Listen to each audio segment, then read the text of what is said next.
Hey Yagaho, Bancho Boy Kooper here with our BT12 WarGreymon deck profile. If you're just here for a quick list, then here it is up on screen. Not going to waste your time, but if you'd like to stick around, we're going to be going more in depth on this deck. So WarGreymon is an extremely versatile deck with a capacity for everything from a blowout OTK to major board control to a near impregnable defense and anywhere in between or everywhere if you want to slim on certain counts. So the focus for this video is going to be on the new BT12 WarGreymon with Raid, which is a relatively new keyword, allows you to redirect an attack to their strongest unsuspended Digimon. We saw this previously on Marsmon in BT11, but WarGreymon is able to leverage it much better. So being the franchise mascot, it's no surprise it's received a ton of waves of support over the course of the game and will continue to, as we've seen with the latest starter deck reveals. So in this video, we're going to be trying a different presentation from some of our other deck profiles for BT12, and I'm going to go by each stage of Digivolution because there's so many things you could put in this deck, and discuss all the cards that you might consider from the locks to the maybe nots. I'll talk more about the list you see on screen after all of that, as well as go over some of the matchups. So with that said, let's get underway. Alright, so you see the ranking screen up here. And these ranks are going to be mostly relative to each other, so if there's a big gulf in power, they'll be in different ranks. But just to give a general descriptor for each rank. So S rank is going to be for the cornerstone pieces of the deck. These are extremely synergistic and will probably be seen in every WarGrey deck you'll see. A rank is for cards that are very good choices for the deck, but maybe not as needed and necessary for the core of the deck.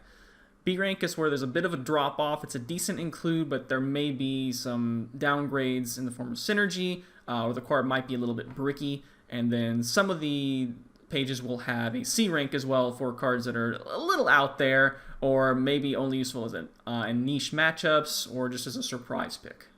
Starting off fairly simple at level 2 with the in-training Digi-Eggs.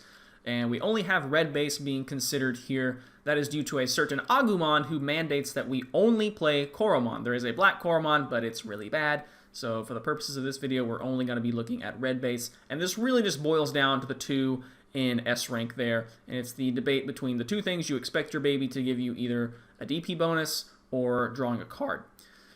So the BT9 Power Koromon gives plus 1k on your turn if you are Agumon or Greymon. The BT5 Draw Koromon draws a card on attack if you are Greymon or Omnimon. Now, ordinarily when you're considering your DP thresholds, based on the current meta, right, and what numbers you're going to be able to, or needing to hit, that may influence whether or not you're going to play the a DP boosting baby or draw one. The issue with this deck is that the DP boosting is incredibly modular. You may have 0, 1k, 2k from your rookie. You may have 0, 1k, or 2k from your champion. You may have random plus 1k boosts from tamers. You may have random plus 2k boosts from tamers. It's all over the place and really hard to predict. So if you don't want to think too hard about that and you just think drawing cards is good, then going with the Draw Koromon is completely fine. I think this is going to be one of the most hotly debated things in this deck is Draw Koromon versus Power Koromon, but there are definitely some scenarios where having the Power Koromon in stack will allow you to make a play that you couldn't otherwise, or survive a security check that you really need to survive otherwise. It's just really hard to accurately predict because of the various DP bonuses that you might or might not have in your stack. So if you want to keep it simple, just go with the Draw Koromon. You're always going to be able to, draw a card, and being able to draw a card mid-attack is actually very good because we are going to be playing, like the X antibody option, right? So you could draw into a target for that.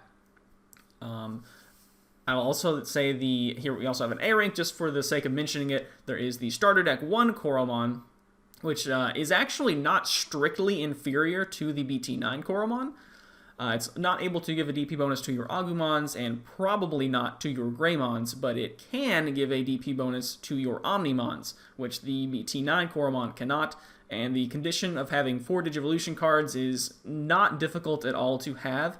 Even if you're attacking at level 5, you are likely to have either an X evolution somewhere in there, or maybe the X antibody option card at least. So getting 4 Digivolution cards to get the plus 1k is not that difficult. But overall, I think it is going to be a debate between the draw Koromon and the power Koromon for which one you want. If you want to do a split, I guess that could work too. Typically, I do like to have all my babies do one expected thing. So if you do want to go with the power Koromon, you could include the starter deck Koromon as a 5th egg, and I don't think there'd be too much drop off there. But yeah, that is the level 2s. Fairly simple, only 3 cards. Alright, so level 3, and it should be no surprise that they're all going to be Agumons. So we'll start off with the newest Agumon to join the team, which is debatably the best one. BT12 Agumon has both an on-play effect and an inheritable.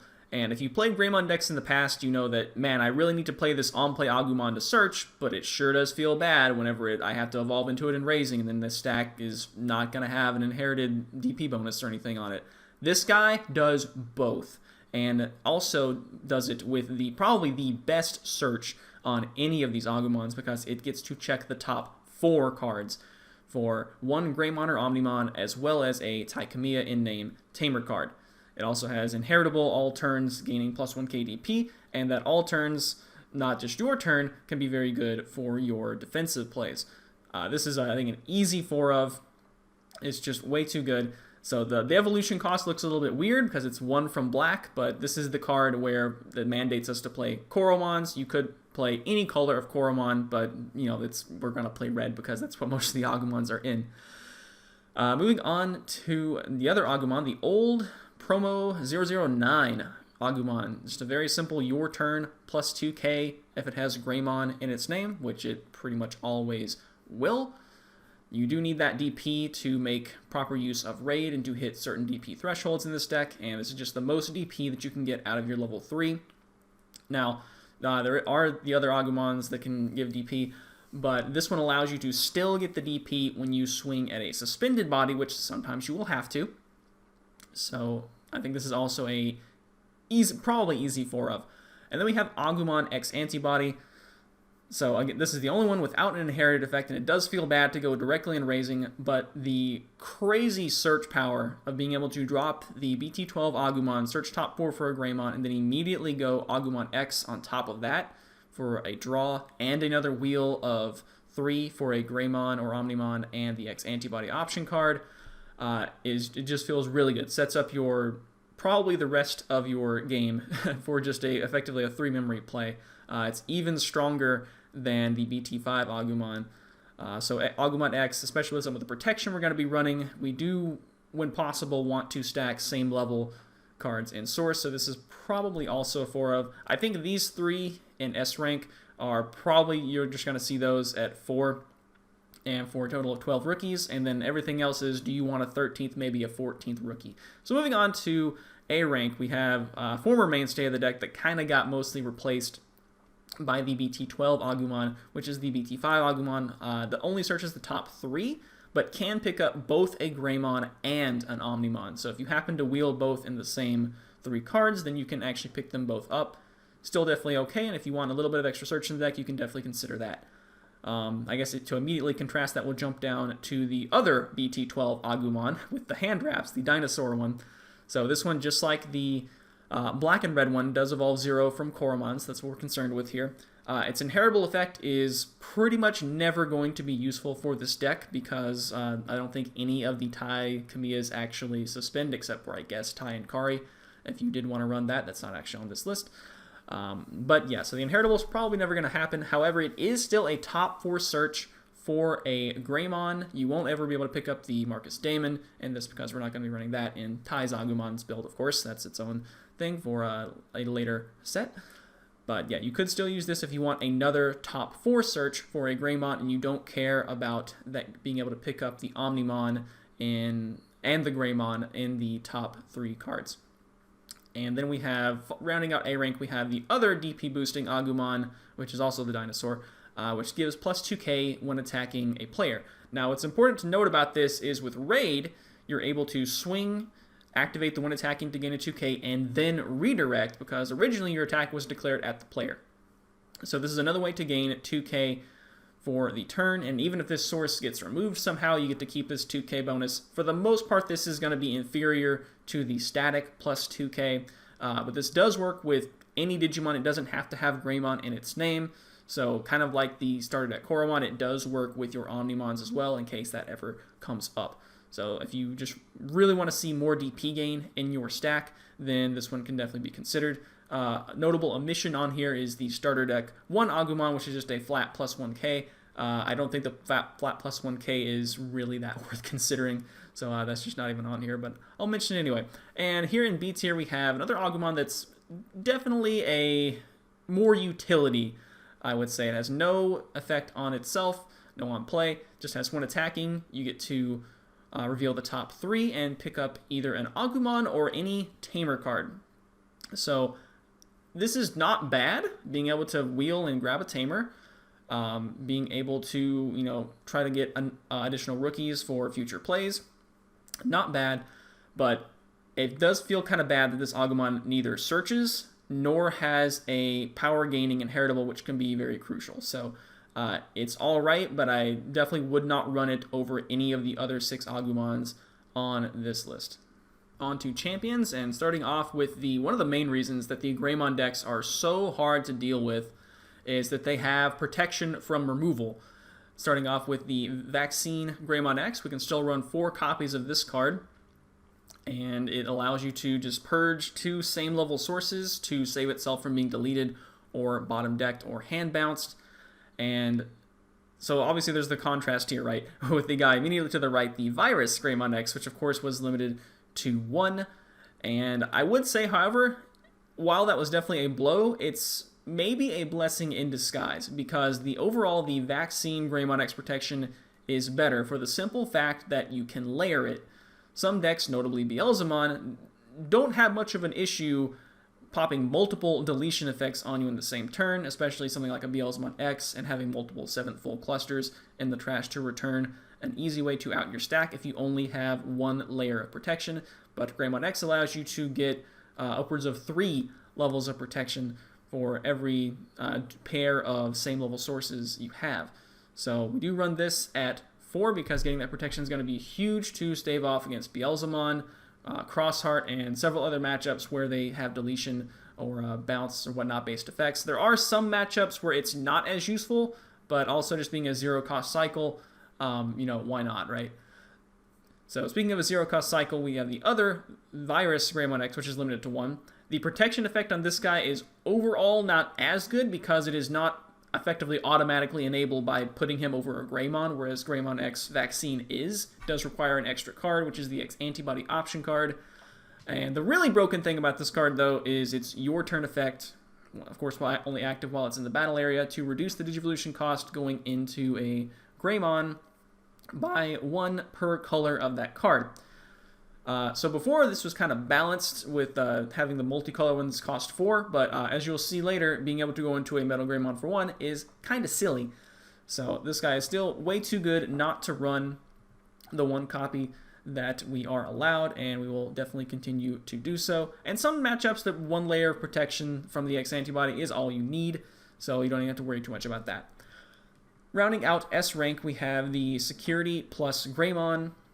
Now, for a while I had this guy in A because I thought, well, you might want to have like a super heavy, control and defensive lean. But the more I played, I found that this deck is about shortening the game, and you'll probably hear me harp on that a few more times. You need to shorten the game because of the way that the Raid WarGreymon actually works out. So having just a easy static security plus on your level 4 is just way too good. I can't tell you how many games I have lost because I didn't have security plus Greymon in stack to shorten the game.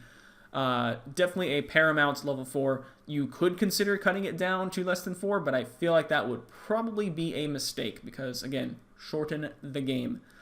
So moving on to A rank, we have 2 Greymons that both increase DP and both have when digivolving effects.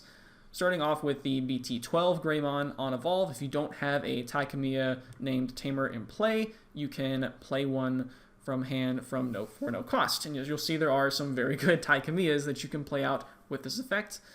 Some new and some very old. It also has the same all turns effect as the associated Agumon, giving a plus 1k on all turns as long as you were Greymon or Omnimon.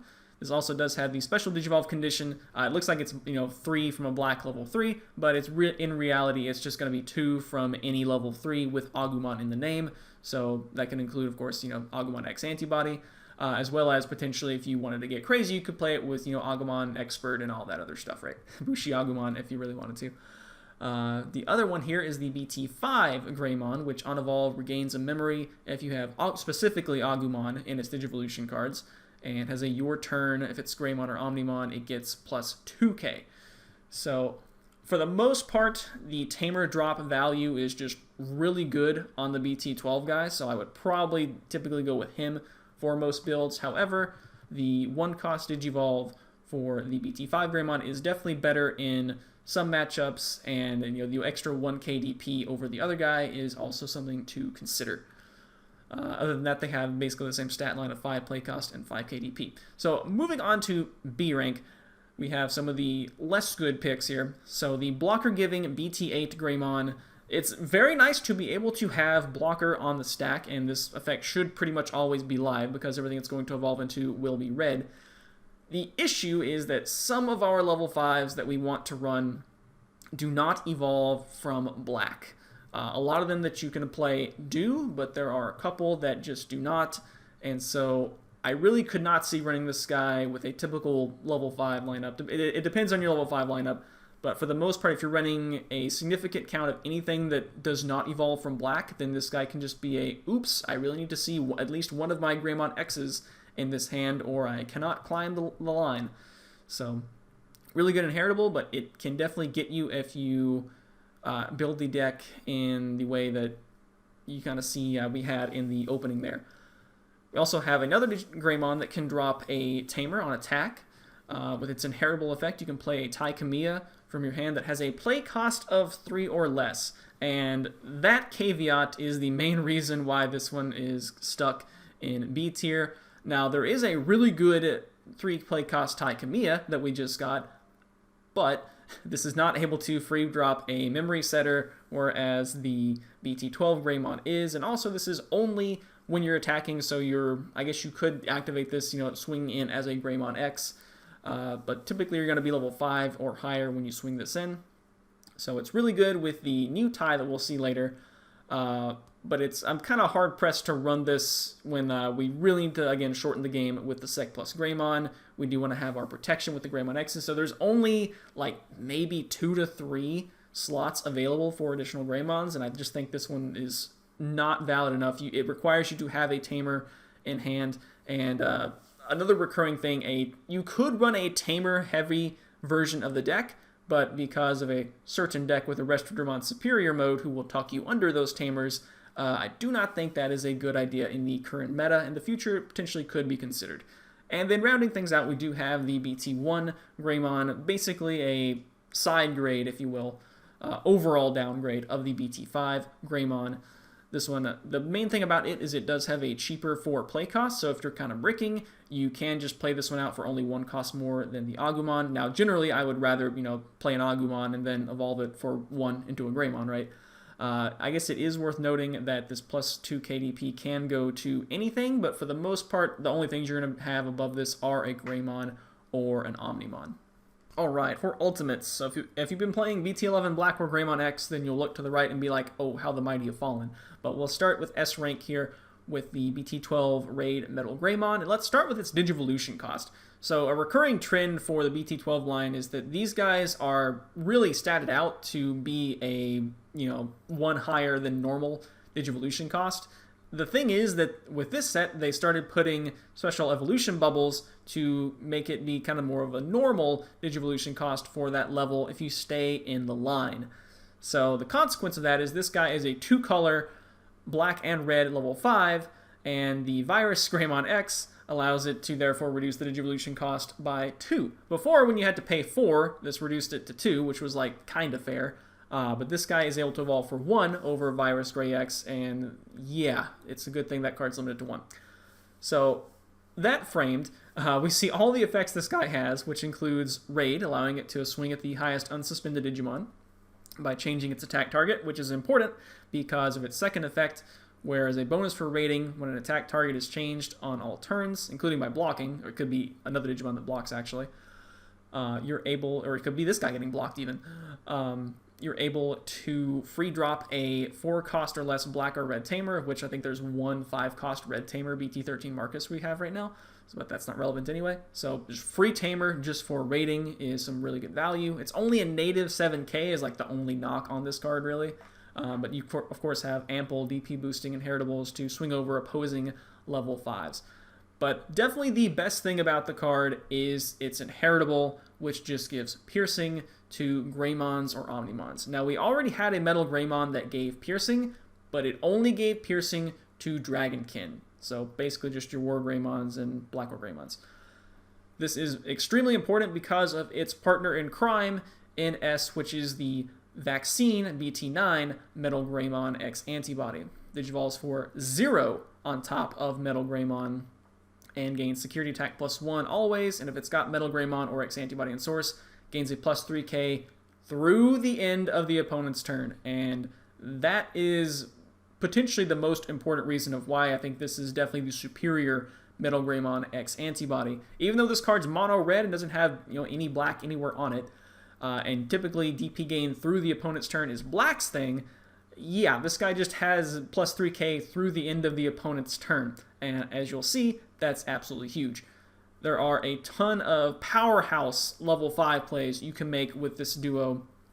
Just as simple as raising out, going over it for Metal Greymon for 0. You can swing at a body that's suspended on the board. And if you don't know too much about this deck, quick spoiler, leaving unsuspended bodies on the board against this deck can be a death sentence. So they will often want to do that on the opponent's side. And yeah, you'll be able to gain that 3k so he can get big. It's not difficult at all for this guy to get up to 13k or more to be able to even swing over level 6s. And then if you have the Sec plus Greymon in stack, that can just be 13k, 3 checks, and you may have the Greymon X protection in your stack as well to avoid hitting deletion options. So just a immense powerhouse level 5 play.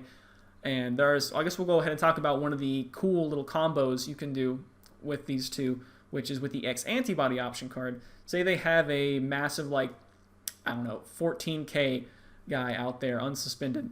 You can put X Antibody in source, swing Metal Greymon, raid to redirect into that guy, and let's say you have a Yuya Kuga in hand. You can drop that with its all turns effect, and then Digivolve into Metal Grey X, gaining 3k, gaining Sec Plus, and triggering your new Yuya to suspend for option proof and an extra +2k.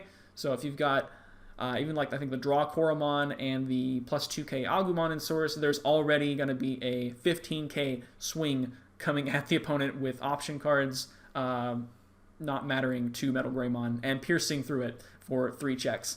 So some crazy value you can get off with just these two. Doesn't happen a lot. Typically it's just going to be that first play where it's like, yeah, I'll push out Metal Grey, go into Metal X, get big, get Sec Plus, and just shred 3 of your security and get rid of your guy. And yeah, that's just a massive power play, and you'll have that happen quite a bit going through this deck. If you see that 1-2 punch right there, that's usually puts you in a really good spot. So moving on to A rank. Speaking of cards that can evolve from 0 for Metal Greymon, we have Metal Greymon Alterous Mode, which itself does count as Metal Greymon, so you can do a chain of Metal Greymon, Alterous Mode, and then into X Antibody. It does have a on-evolve effect to delete a 5k or less if you have a Tamer in play, which is nice, helps with our board control, but you may not actually want to delete that body if it's unsuspended for reasons we'll see later. The main thing, though, is that this is a way to course correct and pick up your Greymon X style protection at your level 5. There are a lot of times you will I don't have the Greymon X in hand, I'm just going to go ahead and go into Metal Greymon, and I guess I just won't have protection on this stack. But then if you, on the next turn, draw Alterous Mode, you'll be like, okay, this works out. And you can gain protection on that stack. Or you can, if you have the Virus Greymon X, which has as we mentioned, the slightly inferior protection because it requires additional maintenance, then you can just go into this Alterous Mode, and then you'll effectively have both versions of protection available to you, and that feels really good. So this guy, I think, is overall the best 9th ultimate you can put in the deck. Would definitely heavily recommend it. Has bailed me out of many stacks where I did not have protection, did not feel safe, and then I see this guy in hand, 0 cost, now I feel safe. So another option for the 9th ultimate would be the EX1 Metal Greymon. Piercing is very, very important in this deck. The deck feels very reliant on it at times, especially to complete your OTK. So while this Metal Greymon does not give piercing to the Metal X, as the aforementioned BT12 one does, it does still give it to WarGreymon. So if you want to have, I guess, a 25% increase in the amount of your level 5s that give piercing, then this guy can definitely service that. He also has a when attacking, if he's attacking the player, you can delete, I believe it's a 4K or less. And he does evolve from red as well as black, so this is another card where if you are trying to run the BT8 blocker Greymon that's mono black, you might want to consider this guy, as he can also evolve from black. Speaking of cards that evolve from black, we have the duo that terrorized the 2023 Nationals format with the BT8 Metal Greymon and its associated Metal Greymon X antibody virus. So the on Digivolve DDG1 and delete a, let's say, 3000 DP or less is still nice, but the reason this card has really fallen out of favor is that it's your turn effect to be able to attack unsuspended Digimon as long as you're Dragonkin or Machine is sort of not needed anymore because of Raid. Raid allows you to deal with those unsuspended bodies, and so this guy's inheritable just does not feel as good, really. And with the Greymon X virus limited to 1, he's now pretty much always going to be, at least initially, costing that full 4, and that typically does not feel very good. So the Digivolve utility is still decent, though, so if you do want to include that for some control, that's certainly still an option. The Metal Greymon X antibody, this is a card that I think could come back, especially in future formats where DP drain becomes a bigger deal. One issue with this guy is he does Digivolve for 1. So in that fairly common scenario when you're pushing out a Greymon and you got 3 memory available too, you can go Metal Greymon. You can't go into Virus Metal X, and you could into Vaccine. As well, this guy does not promote that being able to go aggro and aggress the opponent at level 5 because it doesn't gain any DP or any sec checks. It's just going to be an 8k guy. Does gain immunity to DP Drain and Digivolve, which is nice, and if you have Metal Greymon and Source, it can delete a 6k or less. All nice things. If you do want to try a more board control approach, then this guy can still definitely work. His inheritable is still really good, allowing you to effectively trash an opponent's security when the stack reboots. It can be anything that unsuspends, but typically it happens because the stack reboots. It effectively, security pressure-wise, works out about the same as gaining the security attack plus for the turn on the Metal Greymon X, but the reason this guy is lower is because he has a higher Digivolution cost, and he doesn't gain DP, so you cannot really safely swing at their face with just this guy alone before going to level 6. Alright, now for the stars of the deck, the Mega Digimon, and I got a little carried away here and put level 6s and 7s are both megas, right? And then I kept finding, oh, this would be cool. Oh, this would be cool. So this chart is a little bit crowded, but we'll start with the main guy of the deck, BT12 WarGreymon. As we mentioned, this guy's statted for a 4 Digivolution cost, but he only costs 3 from a Metal Greymon in name level 5. He does have the Raid mechanic, which is, in this guy's case, instead of gaining some value from a Tamer, ties into its All Turns effect to unsuspend him once per turn when an attack target is changed, and on your turn that's probably going to be because of Raid. Importantly, on Evolve, it gains an additional 3 KDP and Reboot through the end of the opponent's turn. So it doesn't have permanent Reboot, but it does gain an additional chunk of 3 KDP. And this is where that Metal Greymon Vaccine really comes up big, because these two effects stack and mean that this guy, if you evolve up for 0 into Metal X and then 3 into this guy, you've just got a floating fat plus 6k on this stack, bringing it to 18k before you even look at any of your other inheritables that are going on, which could be your turn only, or as we've seen with the new Agumon and Greymon, could be also boosting on opponent's turn as well. So yeah, this guy gets really big and is able to swing over their guy, and this is why If they leave an unsuspended Digimon on board, this is why that's really dangerous, because you can swing, redirect that unsuspended Digimon, and we talked a little about Marsmon at the opening. This is where the WarGreymon is much better because of piercing, allowing it to not only get rid of the body, but also proceed to make checks as it does so, and then make checks again. With the Sec Plus gained from the Metal Greymon vaccine, X-antibody vaccine, and a Greymon in source, this contributes to your OTK. If they have an unsuspended Digimon on board, and you have access to 3 memory somehow, and a Metal Greymon and Raising coming out, you probably can just win the game. Metal X into WarGreymon, swing raid for 3 checks piercing, swing again, and then of course go into the guy immediately to its right to close out the game. So one thing that is notable about this guy is that it is an incredible boost of DP and reboot for 1 turn. And this is where, dialing it back, you need to shorten the game, because this guy's defenses are extremely high, but once he cools down, he's back down to being considerably more vulnerable than he was when he had all of that DP and the reboot on the stack. So if you don't finish them off in that turn, then you have to consider how you want to play your WarGreymon. Now, there are ways to gain blocker in this deck. We haven't actually seen, well, I guess we've only seen one, and it's probably one of the worser ones that you can get blocker by. But yeah, so when you reboot on this guy, because that's all turns when an attack target is changed, he's actually able to block twice. So, but after the initial wave wears off and you don't have reboot anymore, if you're still able to get blocker, then you kind of have to decide, well, do I want to make the swing or do I want to hold back so that I can still block twice? So if you don't shorten the game, you can get in some weird spots with this guy, but for the most part, just an incredibly strong card. Contributes to a fairly easy OTK. If you, like me, have been playing Grand Kuwagamon for the last couple of sets, then this guy honestly feels a lot like Grand Kuwagamon, being able to just go 3 checks piercing, 3 checks piercing, game. Except you have protection and you don't need the 2 memory available for like a hybrid play or something, because you just have Blitz Omni. Speaking of Blitz Omni, so this guy's been closing out games since BT5 in style. I guess nobody's business. And of course, when Digivolving Unsuspend and when Digivolving Blitz, you can order those however you want. So there could be some weird times where you actually prefer to pass turn by blitzing and then choose to unsuspend mid-attack. That is legal if you want to do that. For example, if you've been given blocker and you need to deal some damage, but you also need to unsuspend to block. Doesn't come up a whole lot, but it could happen, right? This assumes that you, for some reason, you don't want to swing at the WarGreymon. Maybe they have like a 14 or a 13k blocker or something, right? So you could do that.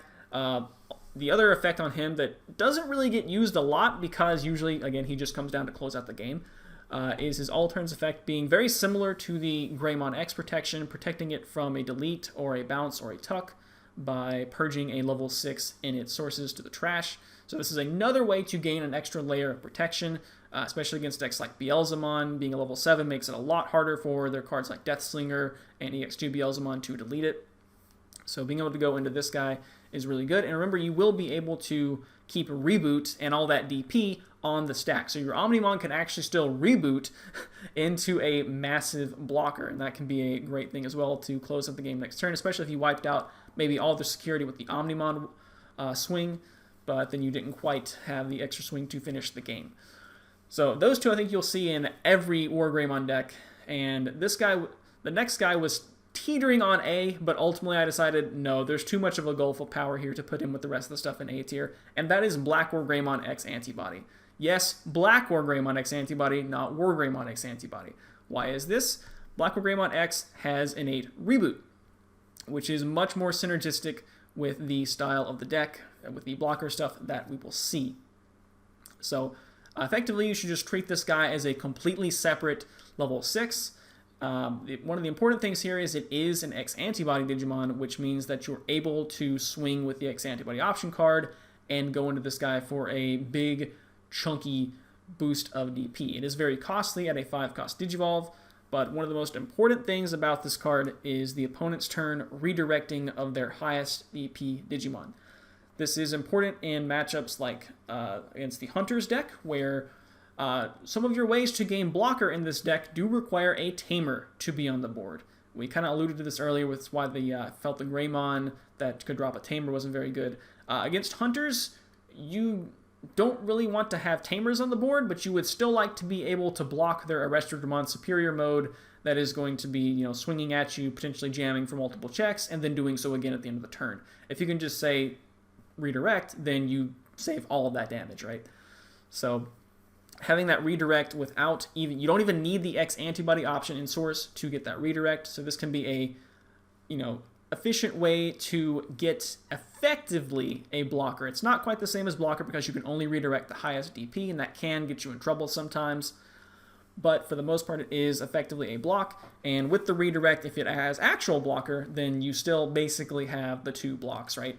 And remember, you do get to keep that plus 3k DP from the Metal Greymon X vaccine. So this guy's probably going to be sitting at least 16k with the potential to be even higher, depending on some of your other plus DP bonuses.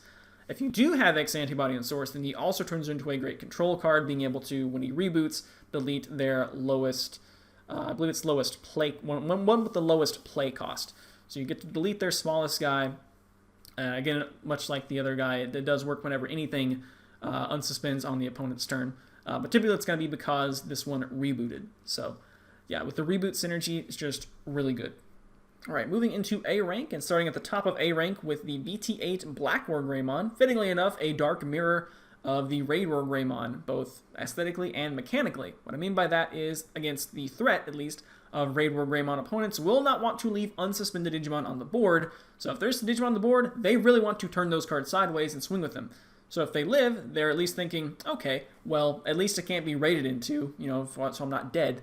Well, that's exactly where Black WarGreymon can come up big.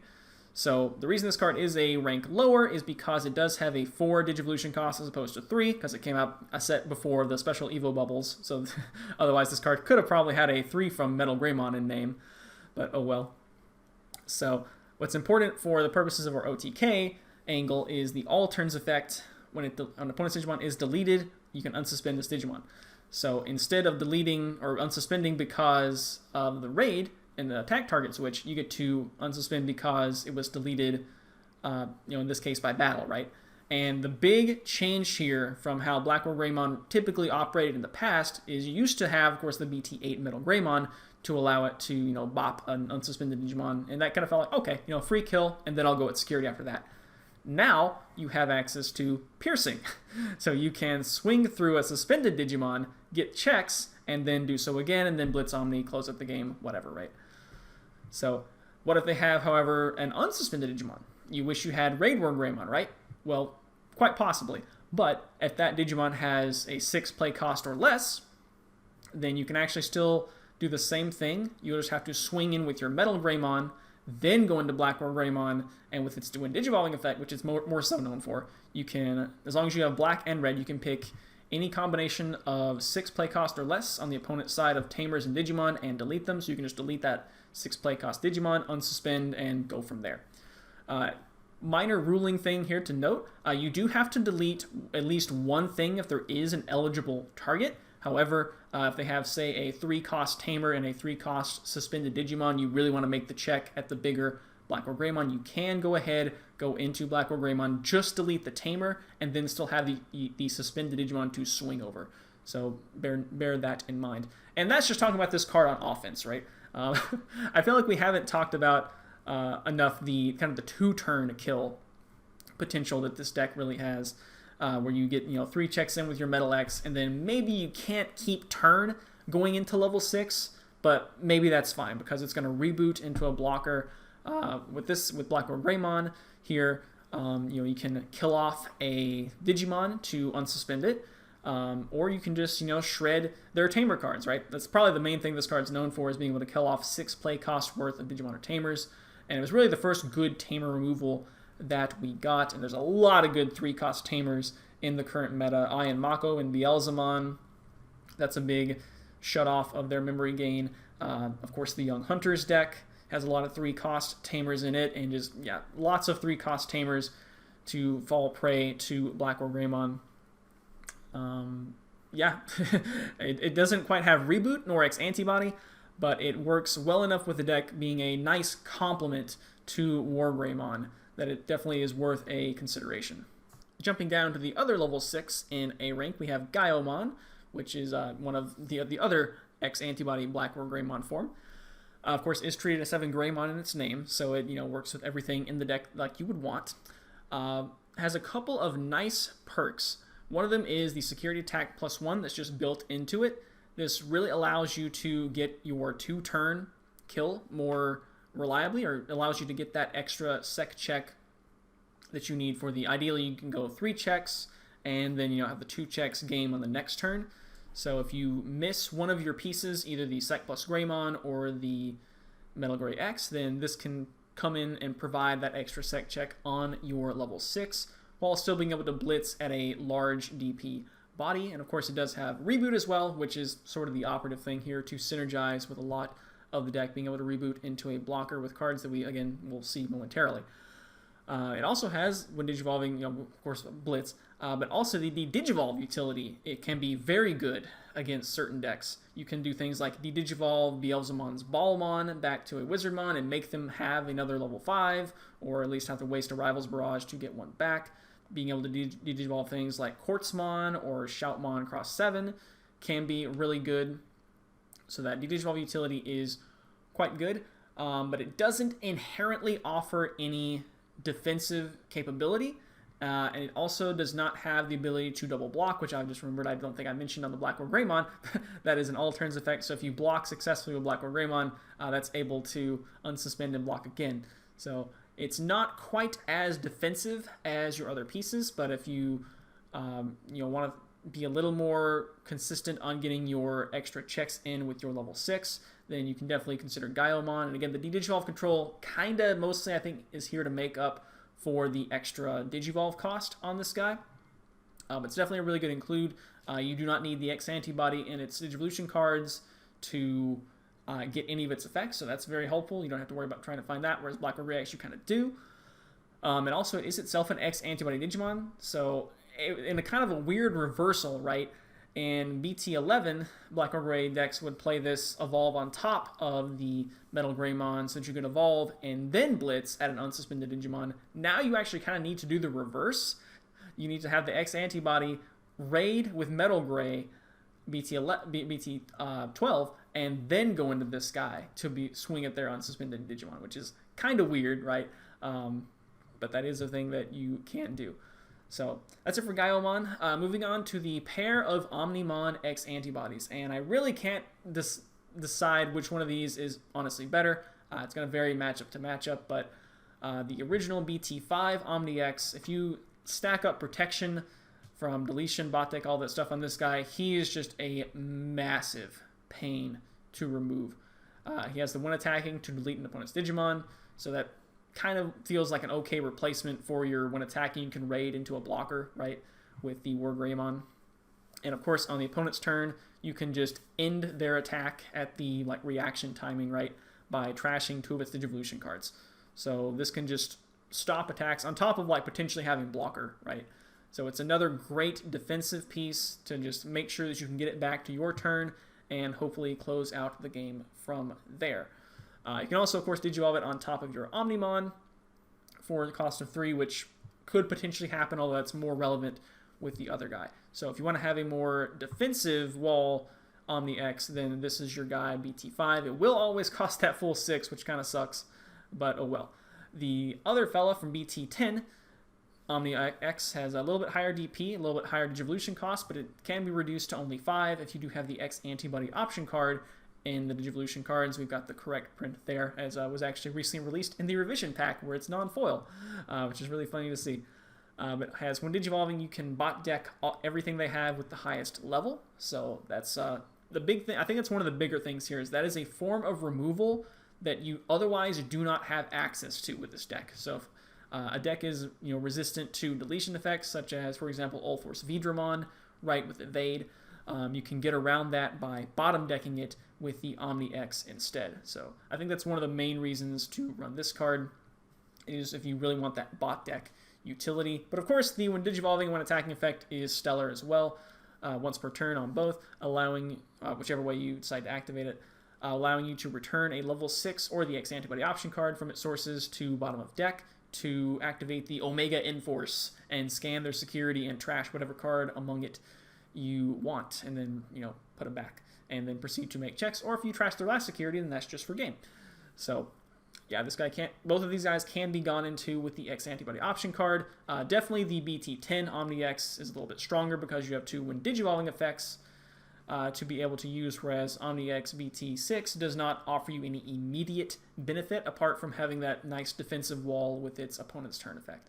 So if you do want to play either of these, then you can definitely do that. BT10 Omni X tandem's a lot better with the Blitz Omni, being able to blitz and then go into Omni X, because X antibody's not once per turn, for the ridiculous cost of 1, right?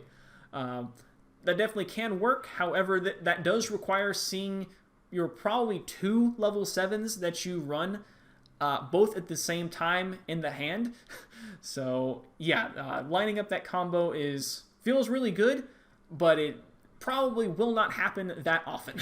So do just bear that in mind. So if you want to try to high roll for that a little bit more, you can definitely run BT10. Otherwise, I think the BT5 one, just to set up the defensive wall, is maybe a little bit more better most of the time. So here in B tier, we have a card that I think most people will just, oh yeah, of course you put this card in, right? Is WarGreymon X Antibody. It's a WarGreymon deck. Why wouldn't you play WarGreymon X Antibody? Well, it kind of boils down to 2 things. Number 1, this card does not synergize that great with the angle of the deck that we're going for. I want to preface by saying that if you want to build the deck around WarGreymon X, you absolutely can do so and really make it shine to its full potential. But the approach that we're having for the mindset of this video, WarGreymon X does not work well with it. And because we're kind of relying on I'm going to have a kind of a 2-turn kill with, I can reboot into a blocker. Well, WarGreymon X doesn't have reboot. It doesn't have a way to really get reboot. So if you have to go raw WarGreymon X, does not feel good. Does not feel nearly as good as going raw into the black WarGreymon X, right? If you're able to line up the combo of WarGreymon and WarGreymon X, congratulations. You had both of your level 6s pieces in your hand that you needed, and that feels good. But in those scenarios where you don't, does not feel as good. As well, this guy does cost 4, and if you pass turn on him, it doesn't really do anything, right? If you pass turn going into Raid WarGreymon, cool. Into Black WarGrey X, cool. Into Black WarGrey BT8, cool. Gaiomon you can just blitz with, right? This guy does none of that. All of his stuff relies on him being attacking. So he is heavily reliant on the X antibody option card. So again, if you did want to run a build that is focused more on him, you probably need to up your count of the X antibody option card because it's not nearly as good without it. Even if you're given 3 memory, you evolve into your WarGrey for 3. If you don't have that extra memory, you can't go into the WarGreymon X because it costs 1, unless of course you have X antibody option again. So it's very good with being able to bomb something off of your choice, but it can be definitely really tough to use. So that's enough of me ragging on the card. What does it actually do?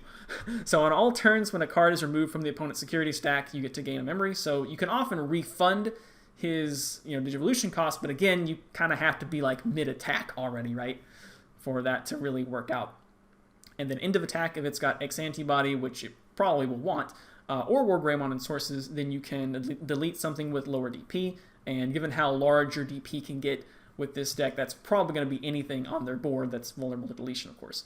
So not a bad card, but it does not synergize super great with the approach that we're thinking of for this video. So if you want to run it, just bear in mind that you may need to tweak the build considerably to work around it. After that, we have a very curious choice that probably you don't think of right away with BT11 WarGreymon.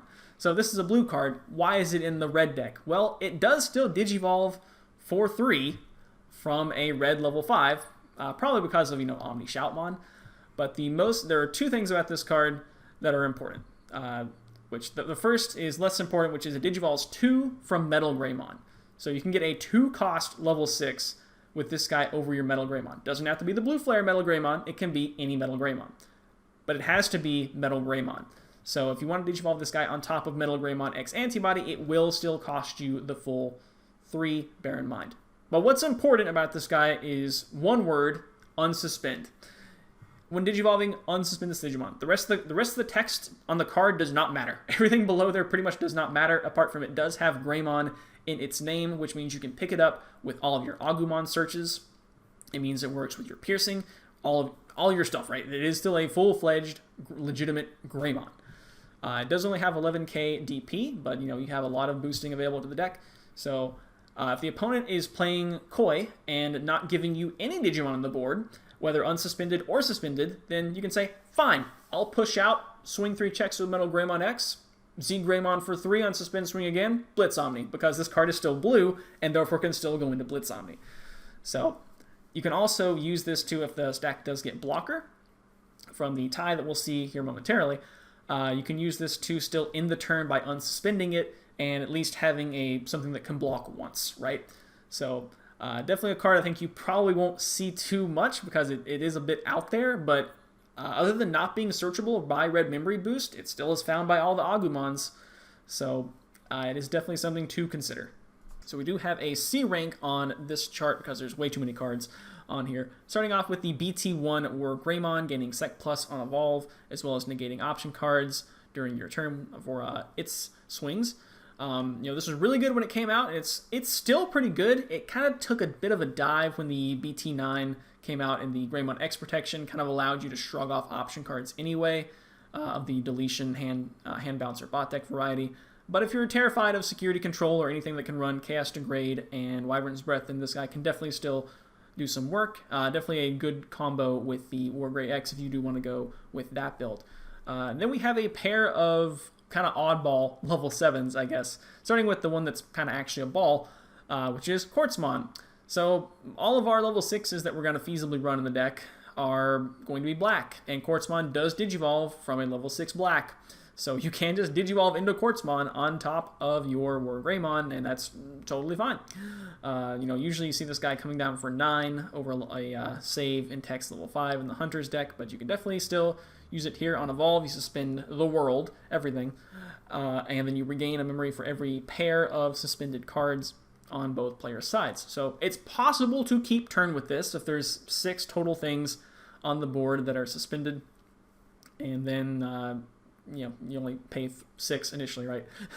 So you can potentially keep turn with this. The main draw of the card, of course, is the all turns. Nothing gets to unsuspend except for Quartzmon, period. Can unsuspend, not just unsuspend phase, just can unsuspend, period.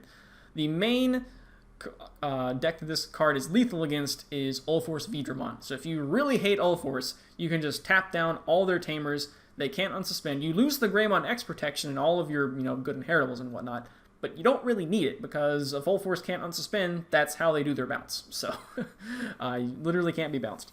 It has some potential uses in other matchups as well that like to overextend on their tamer cards and whatnot.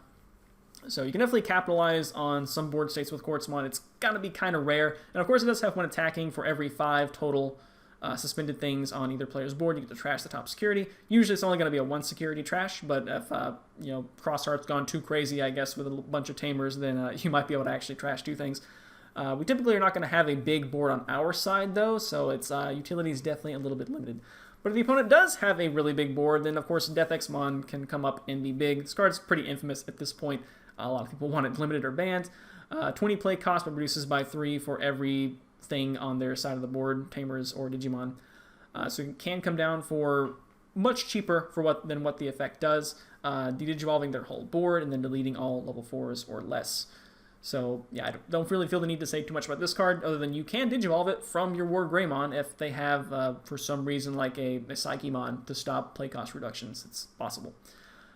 One thing I do want to note with this card, though, is an interesting interaction with Arrestor Drumon's Superior Mode. So if for some reason you can't get blocker on your stack and you're like, oh no, I'm going to lose to Arrestor Drumon's Superior Mode, comes down, swings the rest of my security, and then end of turn swings for game.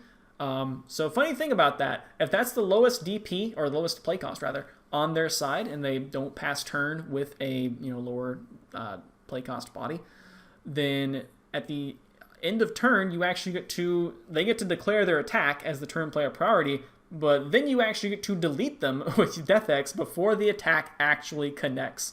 So it's a really funny interaction there to be aware of if you do want to try including Death X.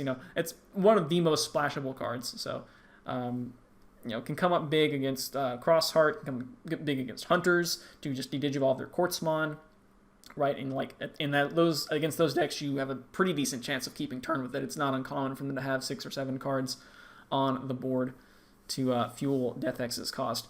It's definitely a card that will always be, good against some decks. People will sleep on it, and then it'll be good again. Things like that. So that wraps up all of the megas. So we got a lot of free ways to play Tamers of the BT12 WarGreymon line. Let's see what our choices are for those, starting off with the card I've alluded to for a while, but haven't actually explained, which is BT12 Tie. Start of main phase as well as on play. One of your Digimon with Agumon or Greymon in its name gets +1 KM blocker through the opponent's next turn.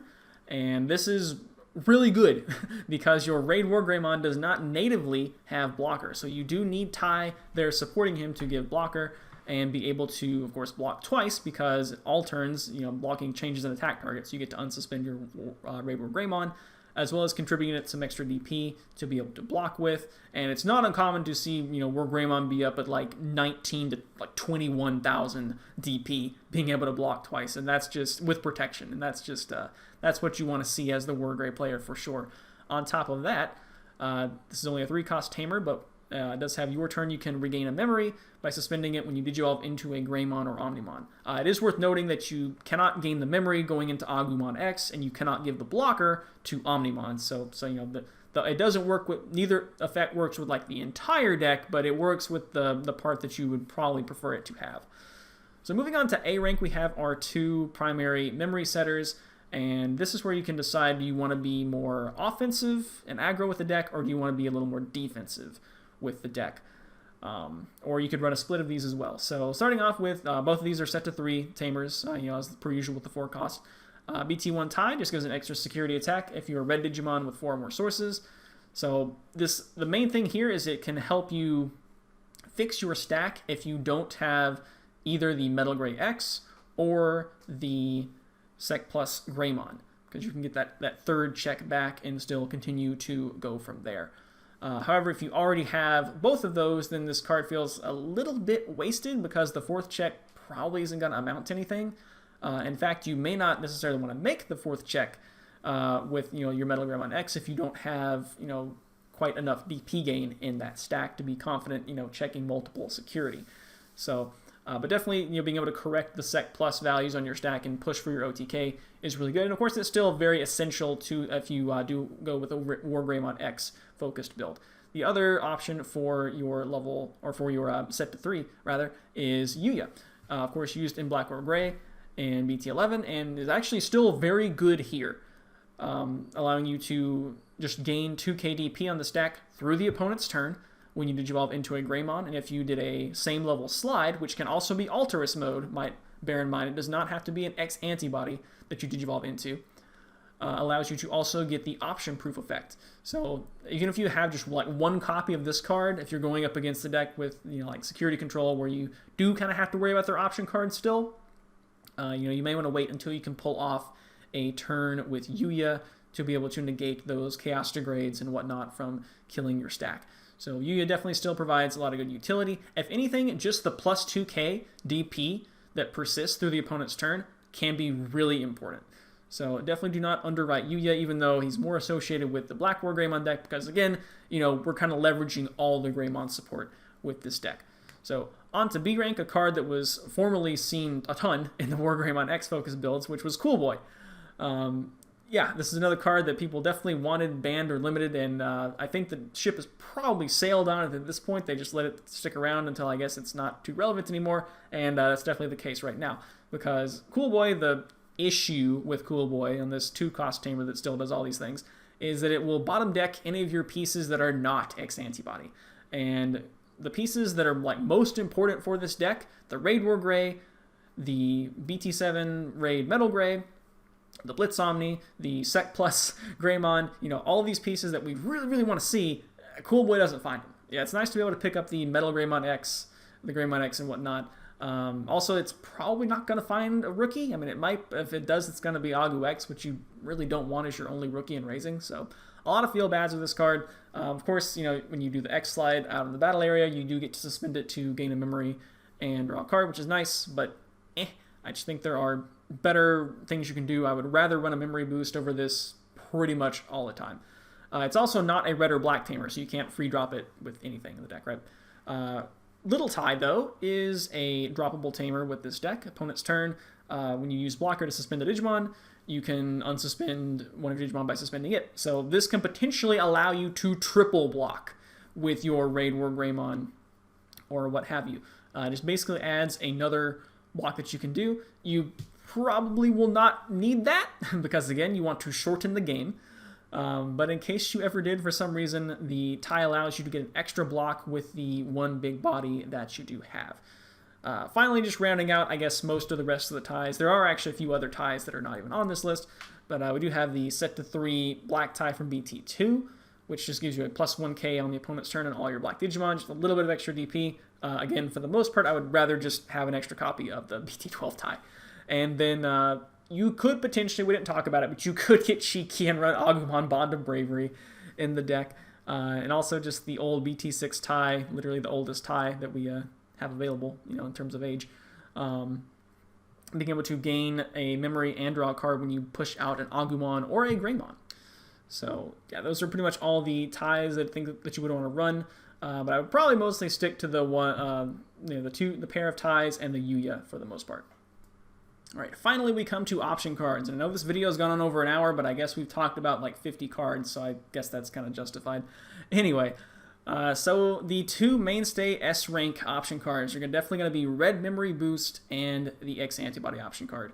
Definitely need to be able to find our pieces as well as invest memory for future plays. So Red Boost is definitely a mainstay. I think minimum 2 of, and depending on your how fearful you are of the Hunters matchup. You don't want tamers in that matchup, so maybe you want to cut a tamer or 2 for some additional copies of Red Memory Boost. Maybe potentially even just go all in with 4. But definitely Red Boost is very important. In some formats, people do tend to run memory hosers, right? Like Chumon, Terriermon, all those guys. But if you didn't know, the best deck in format Beelzemon, right, has a lot of memory gain. And people still aren't running memory hosers because Beelzemon just kills them very easily with like Blast Mode, Impmon, starter deck, Blast EX2 Beelzemon, right? So memory hosers are not really a common sight. So because of that, your Red Memory Boost should be pretty safe.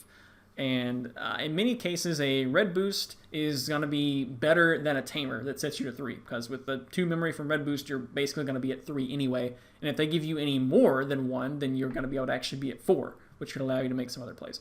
So yeah, Red Boost is very, very, very good.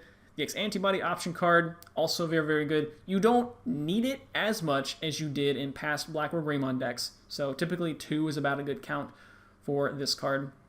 Still very big for making some of your cute like big value plays with the Metal Greymon Raid and then X Antibody, right? As well as going into the Black WarGreymon X to like jump to a bigger body. Of course, that's kind of the main draw of this card.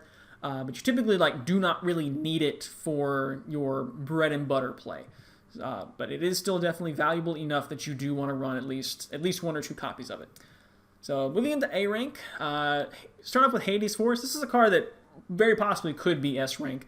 But I kept it down to A because in some cases it does feel like a shiny Winmore card, where it's like, look at all the value you can get by killing all these Tamer cards. Because again, the WarGreymon, is still a black and red Digimon, so you can definitely still just play this and kill 12 play costs worth of Tamers and Digimon. And of course you get to reduce it by having the X Antibody in the source, and it does delete the highest play cost out of security. All well and good, and if you're going for a more, control-y angle, you can probably bump this up. I think you're going to be hard-pressed to fit this in at more than 1, though. Just something that you could potentially do. Being able to, wipe out Tamer cards against a slower deck, such as, maybe Security Control, right, could be quite handy if they don't think you're playing the card at all, or maybe in, limited counts they might overextend. But yeah, still a very good card, very powerful deletion effect, and just, erase a ton of turns of setup in one fell swoop for just 5 memory. We also have Gravity Crush from BT1. This is a card that can just like let you pop off, right? And if you're going to pop off into an OTK, then you don't have to worry about the downside. However, do bear in mind that this deck does execute that kind of 2-turn kill sometimes, where you'll wipe out some security, then you'll go into your rebooted big blocker level 6, and if you do that, then you will have to repay the Gravity Crush amount. Although at that point there may be nothing they can do anyway if you just already like wiped out their board, right? So Gravity Crush can allow you to make plays that you couldn't otherwise make. One thing about it is because you get to keep it in your hand as opposed to it's on the board and the opponent can see it with red memory boost, the opponent may misjudge that, oh, it's fine to play this, Doruluan or something, right? And kill off that Searcher rookie. It's fine. I'm going to pass them 1 and they just have a Metal Greymon in raise and they can't get to raid Metal WarGreymon, right? Well, with Gravity Crush, yes, you can and potentially just win the game. So Gravity Crush being able to sneak in an extra 2 memory when the opponent doesn't necessarily see it coming. They may think, oh, what if he's got it in hand? But at least they won't see it on board as a guarantee. Rounding out A tier, we have a card that has not seen a lot of play historically, but is a ton of value for what it is. And I think it's actually exceptionally good in this deck. And that is a Blazing Storm of Metal. So on main, it gives all of your Digimon with Reboot, Blocker, and +1k through the end of the opponent's next turn. Now, it is worth noting this is a global floating effect. So you can cast this, and then if you later get a Reboot Digimon, they will immediately get the Blocker and 1k. Conversely, if you lose it, then they will no longer have the Blocker and +1k. So a play you can make with this, and this is probably the best application of the card, is let's say you were given 1 memory, right, with pushing out a Metal Greymon. You can go ahead and play this for 1. You do need the black source on board to play it. Of course, it is a black option card. Then go into your Metal X and do your big play, and then in turn on a WarGreymon. And because of Blazing Storm of Metal, once it gains Reboot from Evolve, it will automatically gain Blocker and +1k. This can be really big because in that exact scenario, which happens quite a bit, you don't have the memory to play both a tie and a go into the raid WarGrey. So Blazing Storm of Metal only costing 1 allows you to effectively get a tie, right? It gives Blocker and +1k, just like tie, but you don't commit the Tamer to the board, which is huge against the Hunter's deck, right? And it only costs 1 instead of the 3 that the tie would play. So you can literally play this in situations where you cannot angle the Blocker from tie and going into the WarGreymon. Sometimes those scenarios you instead, like, I really need to get a Blocker on the board, you may instead want to in-turn on Black WarGreymon, but this, Black or X rather, but this allows you to instead, in the turn on the double blocking WarGreymon. Now, of course, Raid WarGreymon's Reboot is temporary, but so is this card, so it actually works out really well. But then we also need to talk a little about the security effect.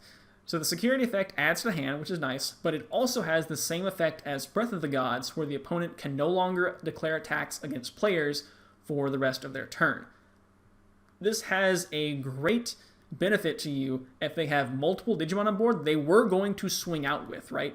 So let's say they have 2 things on board, they swing with their first one, hit this card. Now, they can't swing with their second Digimon that was on board, which means they have to leave it unsuspended because they literally cannot declare the attack. There are no valid targets to declare an attack against. It's not like having security attack, in the negative where you can swing at security for no checks, right? They just outright cannot declare the attack against the player. So this security effect can come up and, on the opponent quite a bit. I like this card a lot. I haven't tested it quite enough to move it up any higher than A rank, but I think it has a ton of potential, and I could even see some builds where you maybe even cut down on your ties significantly for this card, because this card does most of what tie does for just 1 cost. But bear in mind, it does only give the Blocker to Reboot Digimon, so if you have like the BT8 Black WarGreymon, I would not run that in the same deck as Blazing Storm of Metal. Moving on to B tier. So these are the cards that you're probably not going to see unless you decide to go really option heavy with the deck. So we have Lightning Joust, giving +2k as well as Sec +1. The Sec +1 being conditional on being tied in security or you being behind in the security race. One of the big things here is actually the +1k. or plus 2k rather, as sometimes Metal Greymon X has a tendency to die in security because it likes hitting level 7s. Lightning Joust can help avoid that by giving it an additional plus 2k, and kind of like the BT1 tie, you can in some ways correct, replace your BT1 ties with this card as a way to get that extra check in for just a 1 cost while making sure that you can probably survive those checks. So security does just add to hand, but Lightning Joust definitely something you could consider for the deck if you wanted to, a little bit safer on the DP gain. And of course, that extra 2k DP may be the difference in you being able to beat over something and pierce through it. Right, so bear that in mind. Speaking of things that give security attack +1, we've got Final Zubogon Punch, one of my favorite option cards. Allows you to give plus 3k to one of your Digimon through the end of the opponent's next turn, and then at that time after that DP is granted, if it already has 16k or more, you get Blocker, Reboot, and Sec +1. So this is pretty great. This is actually a pretty decent follow-up to your, if your WarGreymon has cooled down, it's like, ugh, because you didn't shorten the game. Maybe because you didn't have Sec plus Greymon in stack. This can be a decent thing to play on your WarGreymon, which is probably going to have 13k. Surely you'll have some kind of, if you don't have Sec plus Greymon, you probably have a plus DP from your Greymon, right? So you'll probably be able to get to 16k with Final Zubogon Punch, and then you, again, have a big blocker, reboot, and also the ability to just, if you just have been given a ton of memory, this is also a way to get security attack +1 on your stack as well. So definitely some some niche uses. That's why it's a little bit lower, but it definitely can come up and be pretty cool. Another 2-cost black option card we have is Congo, which stops cards from being added to both players' security stacks until the end of the opponent's turn, as well as stop anything with play cost 7 or less from attacking players until the end of the opponent's next turn. And does activate its main effect out of security as well. So this has use against a couple of decks. Against like security control, if you do run into that, they're probably going to be the variant where they just try to out-heal you as opposed to necessarily remove your board. So in that case, even if you have Yuya online to be able to negate option cards against your stack, that doesn't turn off option cards that are doing things outside affecting your stack, notably cards like Holy Wave, Tactical Retreat that are going to heal. So being able to negate their heals out of security with Congo, as well as negating Chaos Degradation, because you can't be placed in security, right? That would add a card to the stack, can sometimes be better than having the Yuya protection in that matchup. As well, being able to stop everything that's 7 play cost or less from swinging can, stop a bunch of weenies from beating you down. When this card came out, it was kind of like, oh, this is exactly what black needs.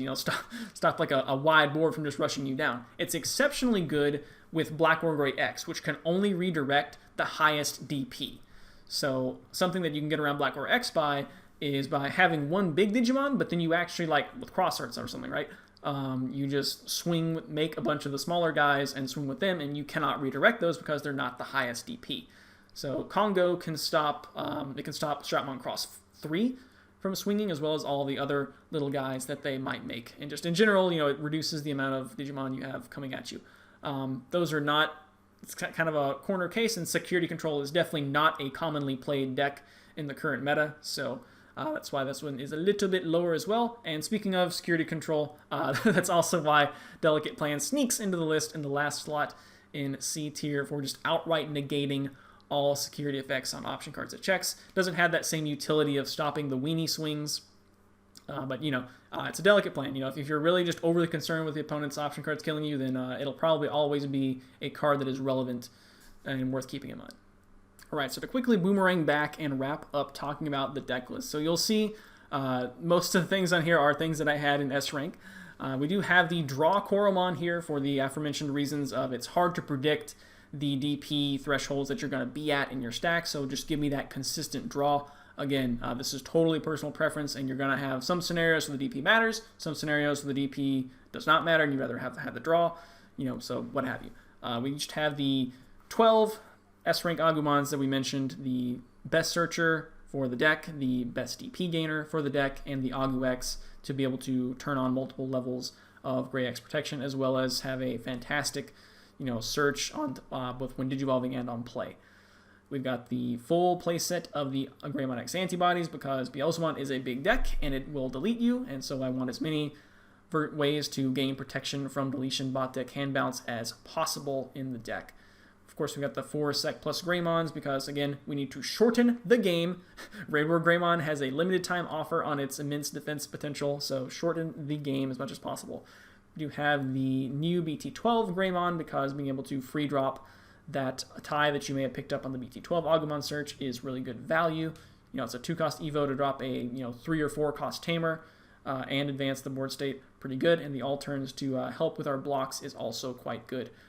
Sometimes against like Crossheart, for example, you can actually push, even if you don't have any deletion protection, you can actually push yourself to 17k and actually be unable to be taken out by Shoutmon Cross 7, which is kind of funny, and this guy helps with that a lot.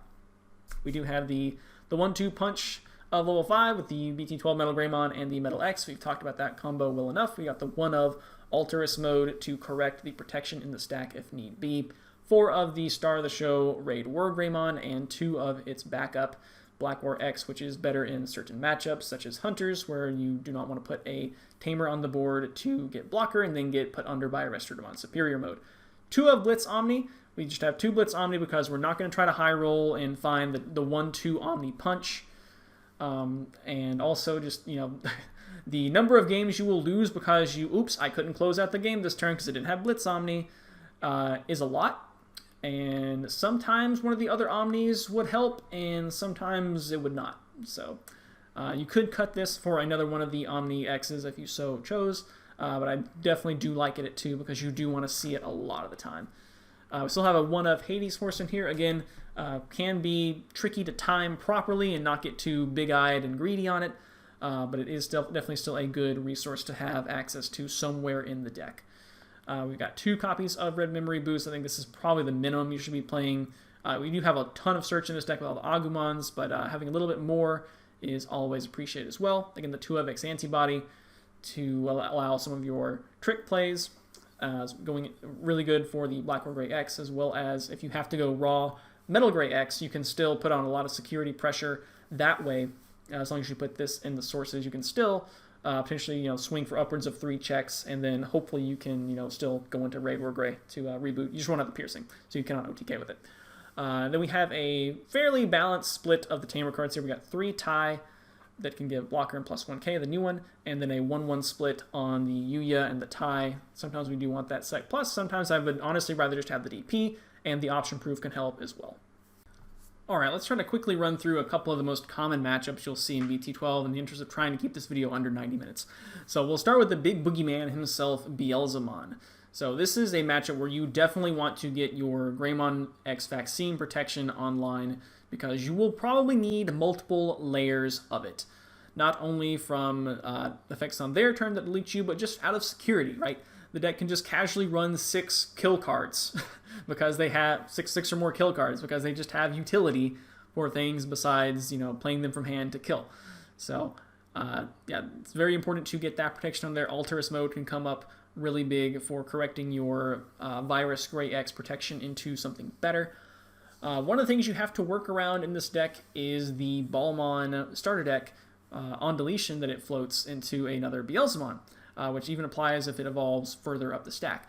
So sometimes they get into a spot where, well, I could go ahead and swing the Balmon, but if it dies in the check, well, I get to float to a Beelzemon, but that's going to be unsuspended, and that's a bad thing against WarGreymon.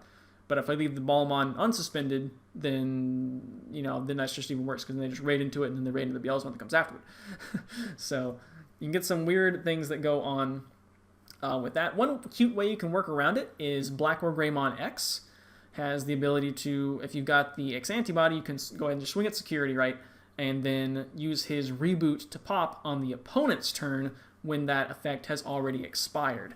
So that's a clever way you can try to work around it. If you do have WarGrey X, of course, you can just, swing at them and then with its end of attack effect, delete the Beelzemon that comes afterward as well if you're running that.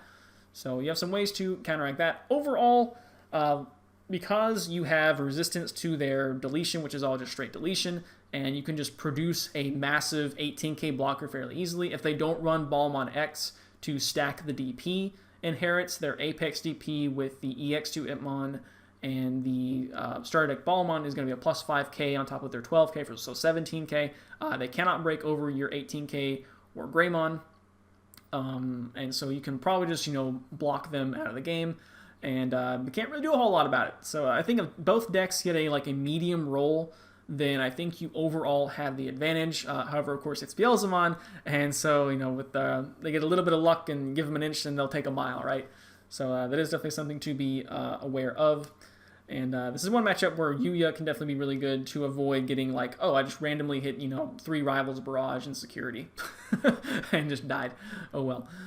Or just to completely negate 7th Full Cluster entirely, right, from affecting you. So those are all good things to do in that matchup.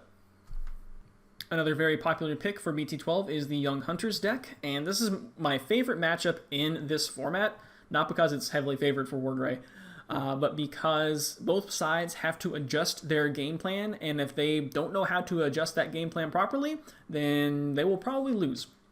So for Young Hunters, they have to, as per usual, not play unsuspended Digimon to the board when you can threaten to raid WarGrey. So maybe instead of crossing into Shout King to drop that Taiki, they'll just drop the Taiki, right? And you force them to kind of lose some value and seal off some plays that they can make, and maybe just lock them out of making any good plays. On the WarGreymon side, you need to, for the most part, not play your Tamers, because that's stuff you can get sealed underneath. So you do lose out some of your value when you get dead cards in your hand as a result. So a very interesting, very fun matchup to watch, where a player who knows what's up will probably be the one who wins. Anyway, some tips for this matchup. So because you probably don't want to have your blocker tie, Black or Gray X is very important in this matchup, being able to do its redirect, regardless if you have X antibody or not, right? Being able to stop Restordramon Superior Mode from being able to swing in and then swinging at the end of turn is important. That's almost certainly going to be their highest DP Digimon, so you can still be able to block against that. And unlike Crossheart, Hunters does not spam a bunch of smaller DP bodies to the board to chip you down with.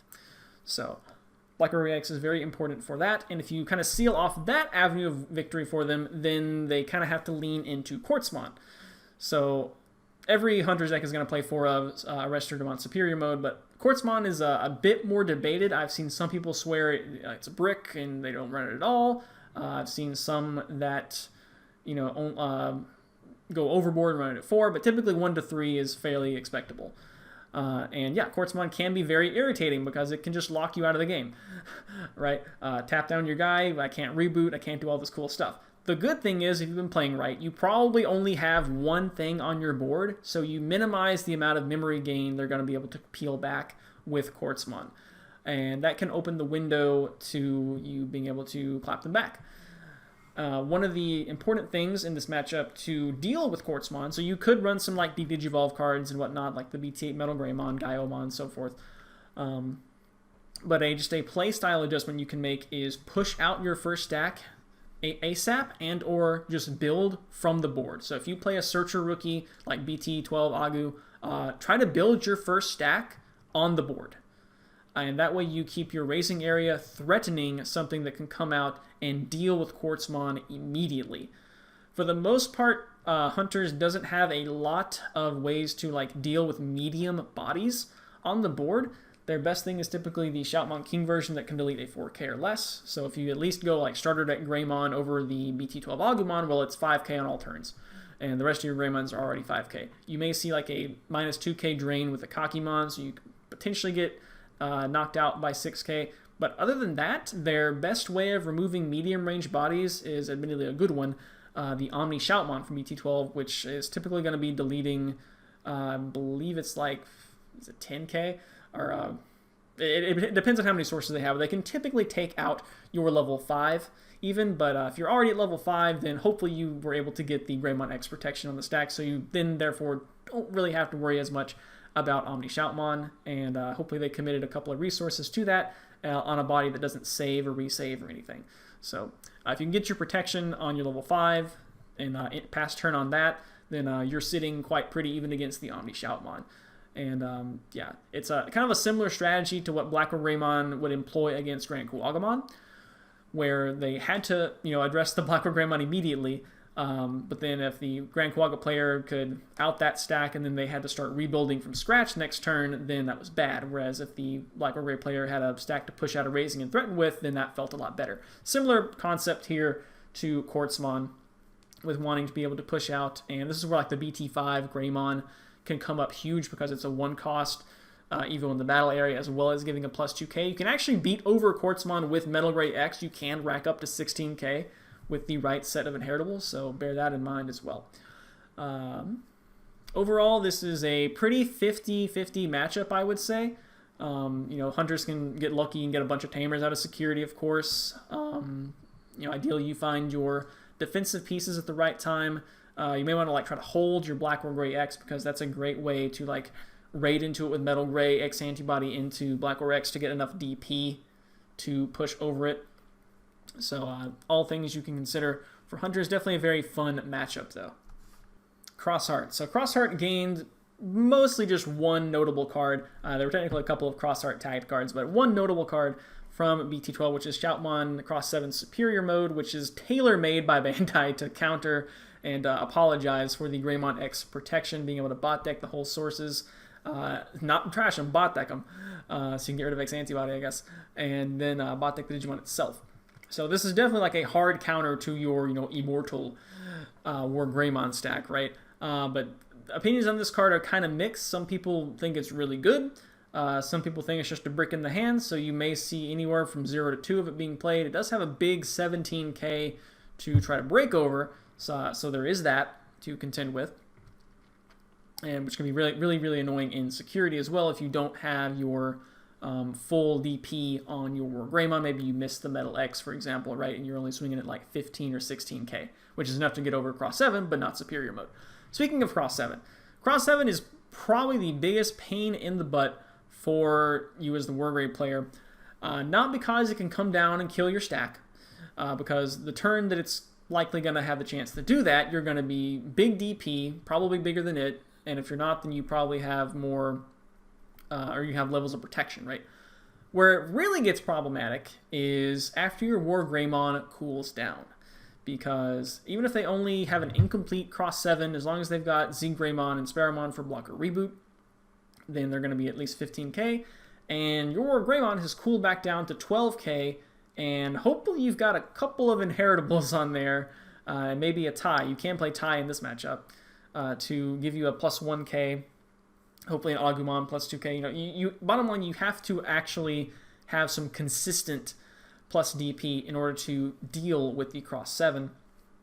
Otherwise, even if they end up passing away a decent chunk of memory with it because it's incomplete, yeah, you're going to have to rebuild another stack to actually break over this. You potentially might even not see your Omnimon able to break over this, because remember, Omnimon will lose the plus 2k that you get from the promo Agumon, because it only boosts the Greymons, right? So this is one of those scenarios where that starter deck Koromon can actually be better for being able to boost the Omnimon damage over the Cross 7. So yeah, Cross 7 is definitely a big pain. The other variant is the Mervamon focused deck, where you, instead of trying to build a big Cross 7 and assemble those pieces, you just kind of Mervamon, you play a bunch of Blinding Rays and Gravity Crushes, and then just blah, blah, blah, and just go from there. So the deck can definitely be more explosive and just kill you out of nowhere, but it typically doesn't also run the Cross 7 to be the pain that we talked about before.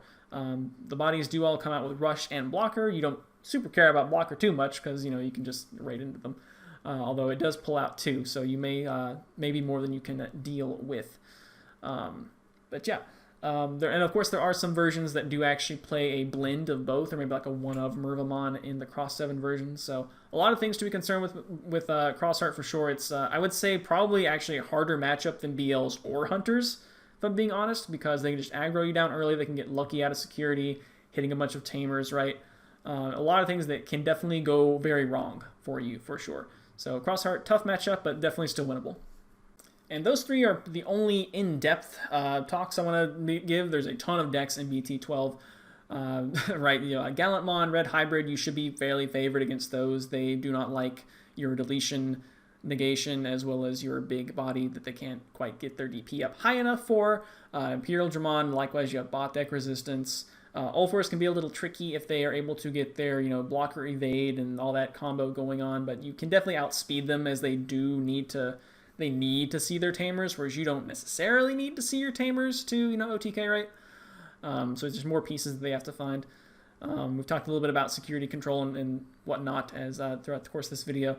Yeah, many decks in this format. I definitely think like a lower tier like Brawl is fun. Like the stream that we did a couple weeks ago.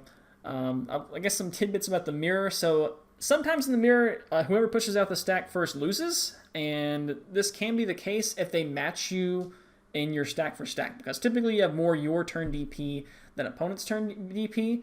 But this is not always necessarily the case, depending on which piece of the stack they missed. So yeah, they might actually not be able to get over your stack. So yeah, I don't have any like great tips for the mirror apart from the typical, don't carelessly play out an unsuspended body to get, raided through and then pierced and then dead, right?